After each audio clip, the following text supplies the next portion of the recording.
Tribuners Goes to Mall, cara imigrasi Ambon permudah dan lebih dekat dengan warga.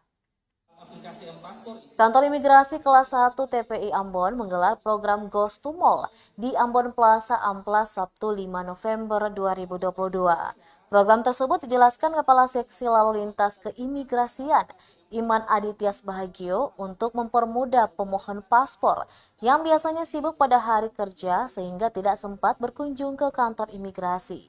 Berbagai kemudahan pun diberikan dalam layanan Goes to Mall. Pemohon tinggal membawa sejumlah dokumen berupa IKTP, kartu keluarga, dan akte kelahiran. Selanjutnya akan diproses selama 3 hari kerja dengan biaya Rp350.000. Selain pembuatan paspor, kantor imigrasi kelas 1 TPI Ambon juga membuka layanan informasi keimigrasian yang lain baik untuk warga negara Indonesia maupun warga negara asing. Mulai dari pembuatan paspor hingga visa dan izin tinggal. Tidak sampai di situ, kali ini petugas keimigrasian juga memperkenalkan aplikasi M-Paspor serta layanan isi paspor. Melalui aplikasi tersebut, pemohon dapat melakukan permohonan pembuatan paspor dengan mengunggah scan berkas ke aplikasi M-Paspor sehingga pemohon hanya menunjukkan berkas aslinya saat wawancara di kantor imigrasi. Sedangkan layanan Easy Passport, di mana petugas akan berkunjung ke instansi atau komunitas yang membutuhkan layanan keimigrasian.